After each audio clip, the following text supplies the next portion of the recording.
Hello, in this video I'm going to show you a little feature of the Commodore 64 Blitpaint feature, which you activate with this, and basically if you've copied anything to the clipboard you can immediately paste it in. And this is one from Jon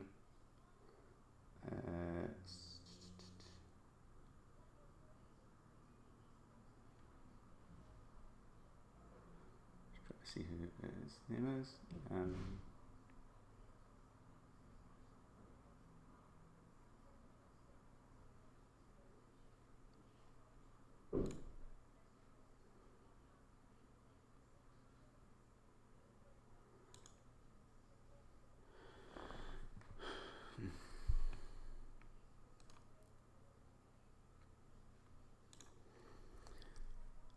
Hello and welcome to this little tutorial on Blitpaint. Now what you can do in Commodore 64 mode, you can copy an image that you've seen, maybe some Commodore art, some pixel art.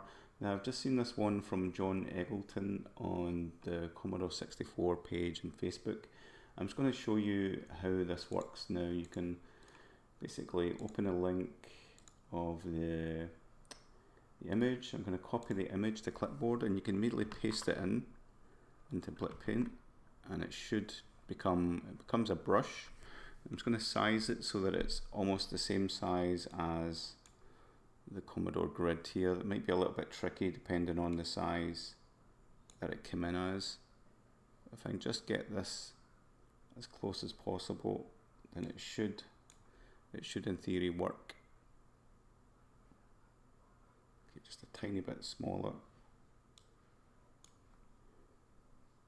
Oh, it's going to be tricky to get this right because of the size. Let's just click on a different brush.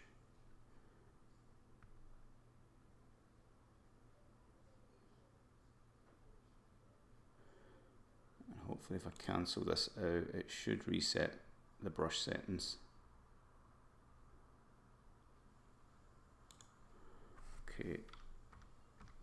Okay, what we'll do is I'll jump to another brush completely where the size settings are a bit different. Yeah, they obviously may be quite heavy.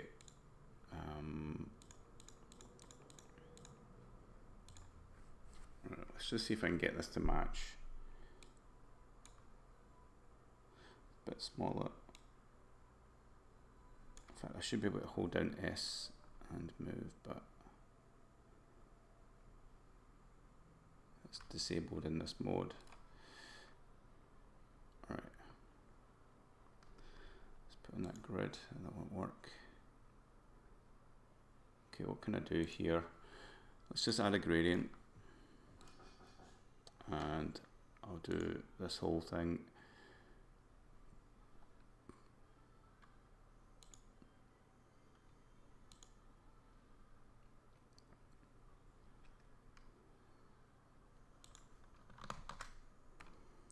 Right, so if I come out of this, go back into that mode, choose this, come out of it, I've got at least a point. Now if I use S, I can get fine control of the size. I'm just going to plop this down. I need to get it as close as possible.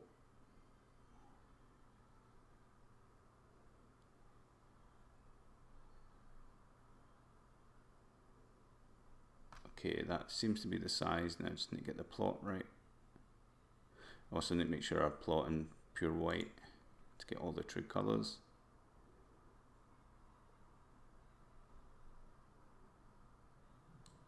Alright, that seems to be right. So now I'm just going to click the Commodore initialize. I'll put the threshold kind of low because a lot of these colors will be close already. You can see there's a few deviations because it's copied from a JPEG from Facebook, so I'm going to click that. It's going to analyze everything, and then I'm going to switch it. Yeah, it lost a little bit. It did lose a little bit. Alright, easiest way to do this is to actually use Photoshop, because it would be good to see the original of this actually.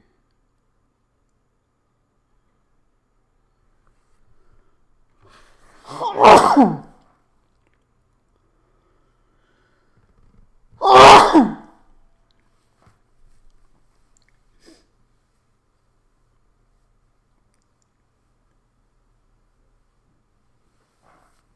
if I run a scan on it,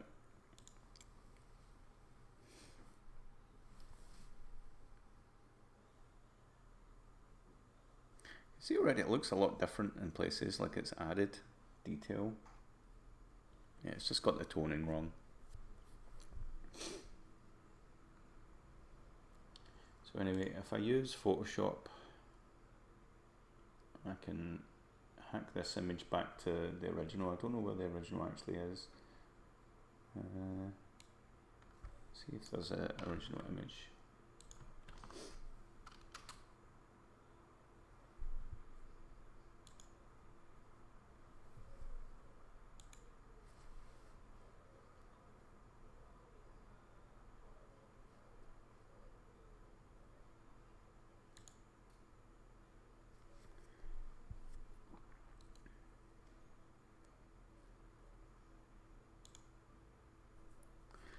Now there is this one.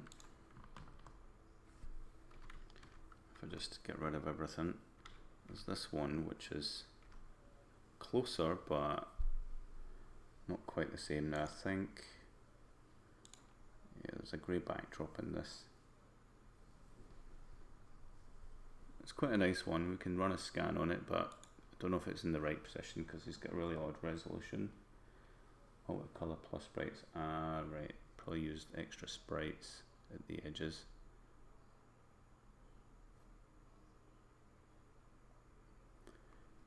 Okay, the sprites do give you a bit more colour in certain parts. So if I was to do that in Blitpaint, I guess, you know, I make my image and then I take into consideration the fact that I can have more pixels, but that's really awesome. Right, I'm just going to clear everything, go back to this, and I'm going to close it because I'm going to do something else. Photoshop open.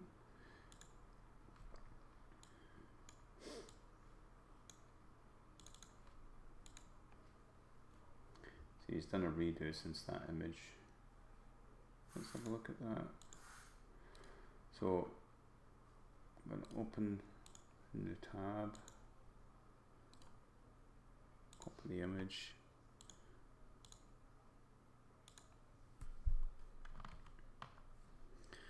and then let's resize this to the correct size, so 320 by 200. Okay, that's good, it goes to the right amount. Let's just check all the pixels look correct.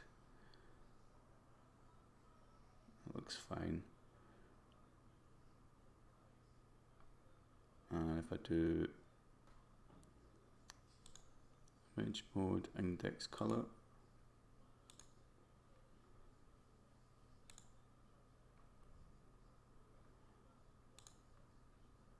that's 16.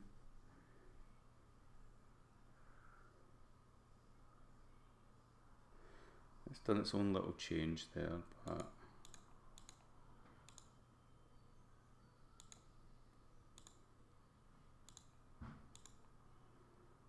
looks better. I'm just going to idealize the tones a bit. In fact, I could just grab my palette,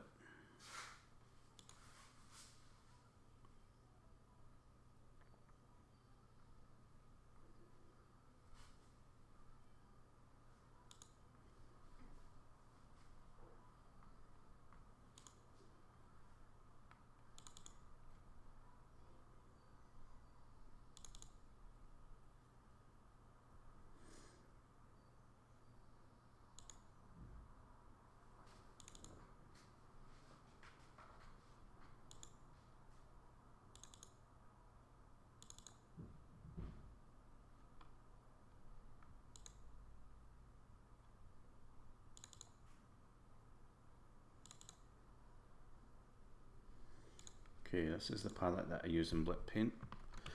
So I'm just going to change this back to RGB and paste this over here, scale it down, nearest neighbor.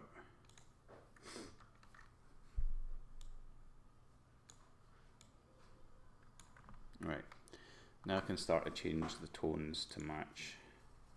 If I magic wand this one, I know for sure this is the mid-grey. So do that, then I pick the colour and do solid colour. Okay, this one looks to be the light grey.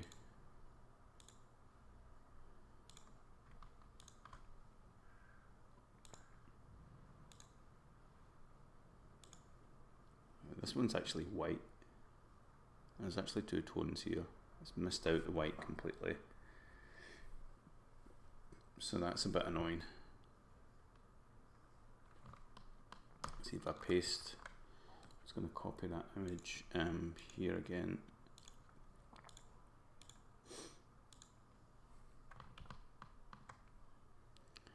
Yeah. If I do image size 320 by 200 nearest neighbor, and yeah, I'll just do it this way. So I'll copy this into here. Never mind the index color, because I did lose a bit there. But okay, I've got these back at least. I'm going to choose all the white and make sure it's white. I'll do that for each. This is a kind of hacky way to get the colors back, but it doesn't take too long.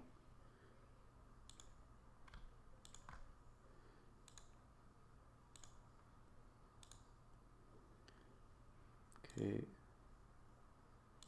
and that way I can play with the tolerance, you know, and get the right tones. Okay, so that does look like all the blues. So it's basically making masks based on these. If you can alt click, you can see how these are laid out. Okay, let's grab the reds. Looks fine.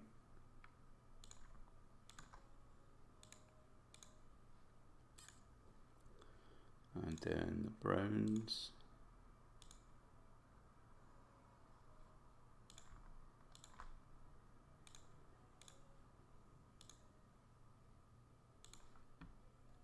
And the yellows. Now I'm not going to be passing this off as my own or anything like that. This is just a test. This is by Jon Eggelton, and I'm not taking any credit for this at all. This is purely just to show that you can convert your images back. Now I didn't like that selection range. Tolerance needs to be a bit higher to get all those pixels. Looks about right. Let's see what else. We got the light greens.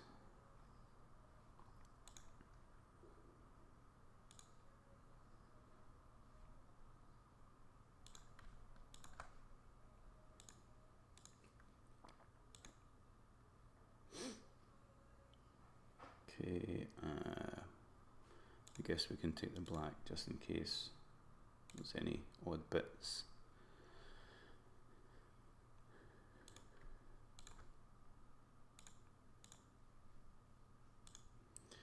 Got that purple.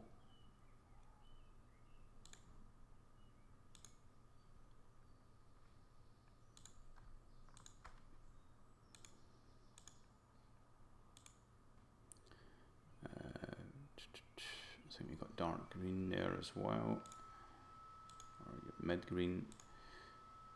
That's not chose all of it.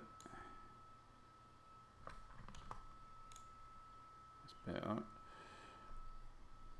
I think this blue's not chose very well, so I'll go back to that. Yeah, So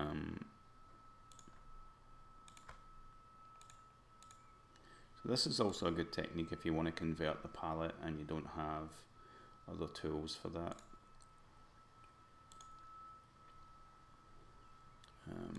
So let's see, I'm going to choose, that light blue is also a bit out. So I'm going to update the selection for that. What I can do is I can deselect, levels adjust the mask down to black for that blue tone. Go back here, select it. Right, it's got better tolerance now. Back to there, and I can level adjust that up to white or invert it or what have you, but that suits me fine. Now this blue, I'm just going to make that black.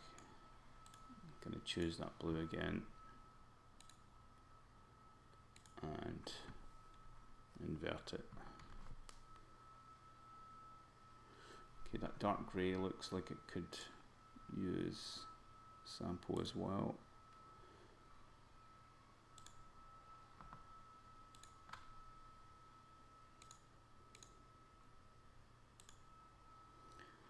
Is that all the colours? 1, 2, 3, 4, 5, 6, 7, 8, 9, 10, 11, 12, 13. Yellow, red, we got no orange used, by the looks of it. Grey, we've got a light green. It's funny, he's completely skipped using orange. And there's no orange, there's no pink. Well, just brown, red, dark grey, got the purple, that's not used.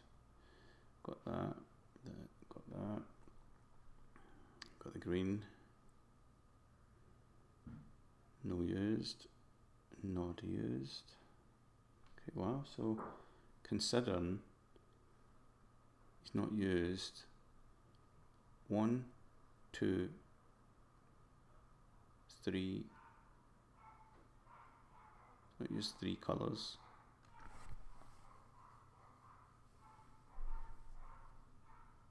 No orange, no pink, no cyan.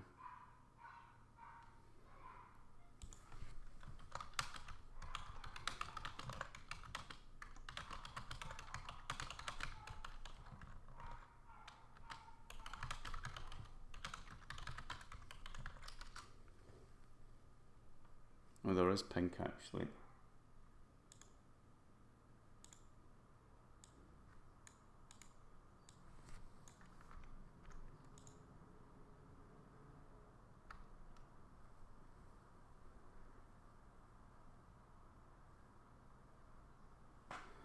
There is pink. Now, this grey bit here, if we choose that, yeah, this should all be pink. Maybe I missed that out. So I'm going to choose that pink and do. Okay, let's move that above this grey one.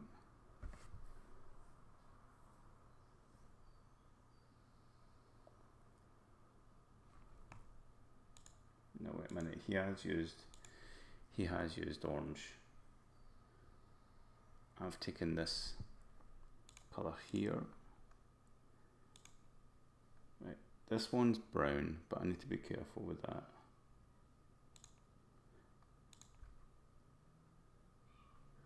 Okay, this is where it gets a bit tricky because all of this is actually orange.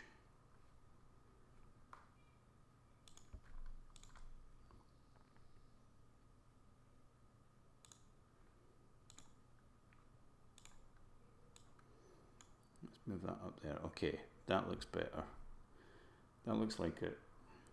Let me just double check everything looks the same. Got our brown, orange, red. He's used like most of it, just no cyan and no, yeah, just no cyan. I mean, it's no big deal that he's not used cyan. Now I can check that. I can add a layer in here and just fill it with red. I can check to see if I've missed anything. Okay, I've got some dead zones. And it's mostly the white part, so I'll just choose that white again. I think it got everything there. Let's just do solid color white. And let's move that above the, let's move it up to the top there. Okay, let's toggle that. I missed a few bits here. Some browns look a bit odd, which should be reds. Okay, so let's pick those reds again. Let's make sure we get everything.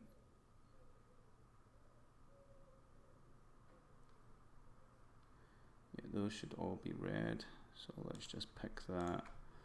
Solid color. Let's bring that above that red. Let's have a look again. And the browns. Let's pick those browns.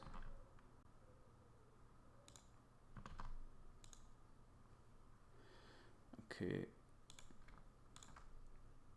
Solid color. Move that above the browns. Let's just check again. Oh, we get couple of little stray light green ones. Okay, I think I got them that time. Let's just pick, I mean, I could update the mask, I guess, like just levels this up like that. That should fix it. And it's got a little stray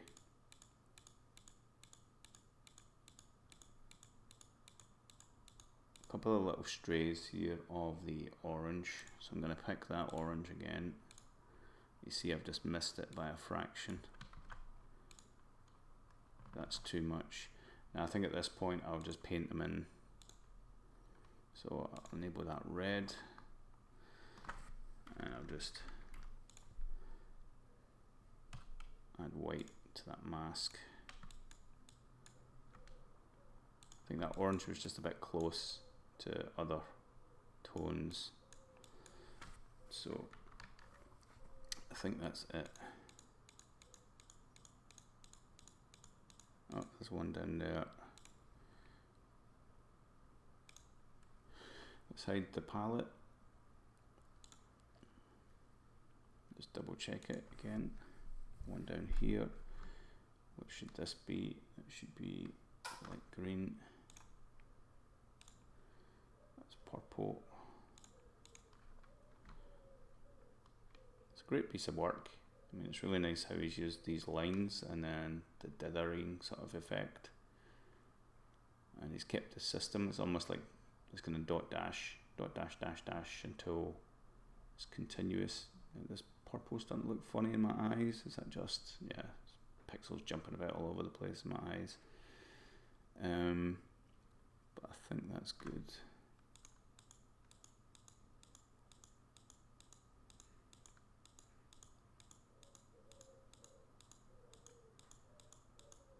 Don't see any more errors. Alright, so let's check this out. So I'm just going to merge visible. I'm going to copy this. I'll go into Blitpaint. And this way I can kind of analyze it and see how everything is, like for each block. If there's any block errors, then I'll know. So I'm going to click this. I'm going to Control V because it should still be in the clipboard, and scale this up to suit. And it should be, you should make sure you get a white brush as well. We're in Commodore mode, and it should snap. Right, so that's 1:1. Aye, perfect. So I'm just going to click this, and that will initialize. I was going to write all this to a bitmap array, which it can analyze, and then I can click this, and I think, so it's done a conversion here. I can just check that. that's fine, and then I run the scan on it. The first scan's always wrong, so you have to do this actual scan, and we can see if there's any block errors, and there's no block errors. It says one bad block found, so okay, I'll put that down to me doing something wrong here, or the background color being wrong. So 1, 2, it's got an extra pixel in there, but that could be me. Let's see, where is that? The tail end there. Yeah, I think that's a mistake at my end. Yeah, this pixel here is actually wrong. That I've done this wrong. This is actually purple. So that is my bad.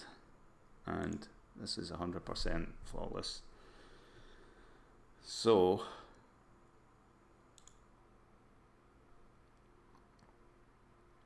run the scan again, and there you go. That's how you can check if it follows the restriction rules for one. Also how you convert colors. Bit of a long video, bit back and forward, but great work to Jon Eggelton for Eggelton? It's too early in the morning, don't have my coffee yet.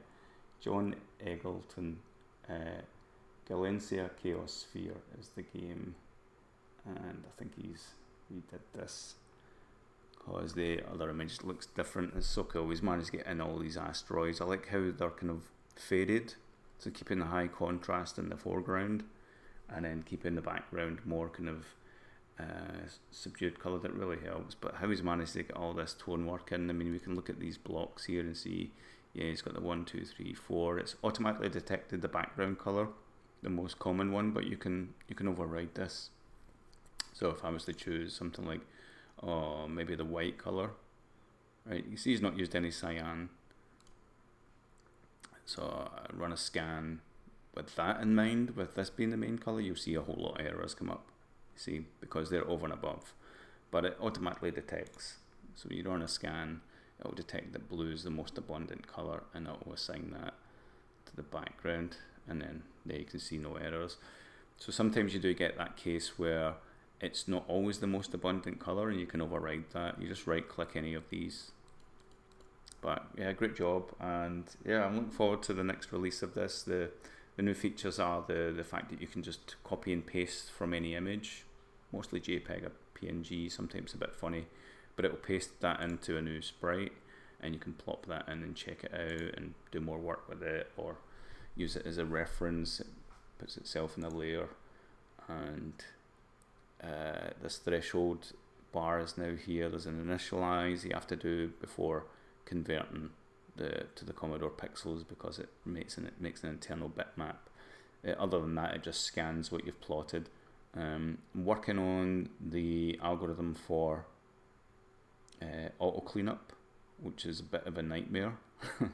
There's loads of little kind of loop checks where it has to loop through each block and check against colours that exist, and then decide what the minimum colours are and the maximum colours are, and decide which one to change based on their colour closeness to each other, and looking at the palette. Absolute nightmare. Definitely about 2 weeks worth just on that, but when it works, it'll be super good to bring in images, automatically turn it to Commodore colours, automatically clean it, and then you can export that PNG, turn it into a bitmap, and then a PRG via GangEd2, and put it into your Commodore games. So that is the workflow there that I've got, pretty much tidied up. Just a case of, do you want to do the manual cleaning, or do you want it to be automatic or something like that? Okay, so thanks for watching this video. I'll catch you in the next one. Bye.